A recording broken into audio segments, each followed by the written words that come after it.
ভূমিকম্পের খবর জানাতে ঢাকা বিশ্ববিদ্যালয় ক্যাম্পাস থেকে যুক্ত হচ্ছেন সহকর্মী জাকারিয়া খান। জাকারিয়া, ভূমিকম্পে ক্ষয়ক্ষতির কি তথ্য আছে আপনার কাছে? সর্বশেষ পরিস্থিতি আমাদের জানাবেন।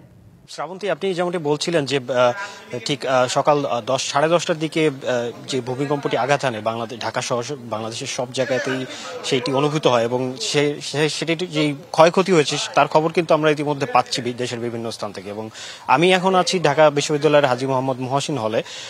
এখানে যেটি হয়েছে, এখানে যে আবাসিকের ছাত্ররা ছিলেন তারা ভূমিকম্পের সময় আতঙ্কিত হয়ে বেশ কয়েকজন আসলে ভবনের তৃতীয় তলা এবং চতুর্থ তলা থেকে লাফ দেয় প্রাণ বাঁচাতে এবং বেশ কয়েকজন আহত হয়।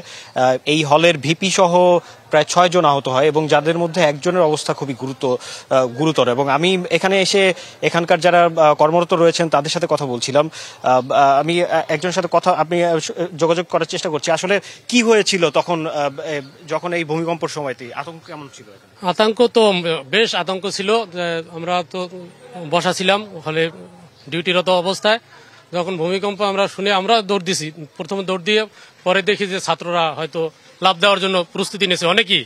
আমরা যত কর্মচারী সবাই দৌড়ে যাইয়া জীবনের মায়া ত্যাগ করি আমরা কিন্তু সবাইকে যাইয়া থামাইছি যে আপনারা থামেন, আপনারা লাফ দিয়েন না, লাফ দিলে কোনো সমাধান না। আমি একটু চেষ্টা করবো একজন ছাত্র প্রতিনিধির সাথে কথা বলার। আসলে ভূমিকম্পের সময় কি অবস্থা হয়েছিল এবং আপনারা কি দেখেছেন? আসলে আতঙ্ক কতটুকু ছিল?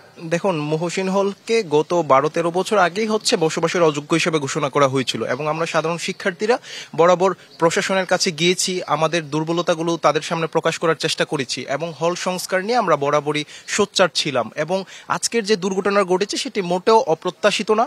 আমরা প্রত্যাশা করছিলাম ভূমিকম্প বা বিভিন্ন দুর্যোগে হলের যে অবকাঠামোগত সমস্যা, সেই অবকাঠামোগত সমস্যা শিক্ষার্থীরা মৃত্যুর ঝুঁকিতে পড়তে পারে, যেটা আমরা আজকে দেখেছি।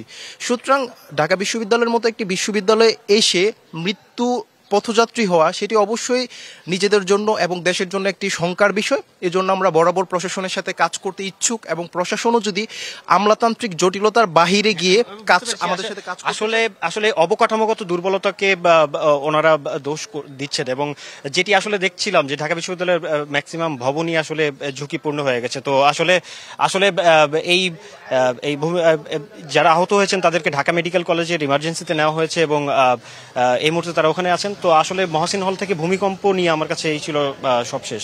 শ্রাবন্তী। জাকারিয়া, আপনাকে ধন্যবাদ।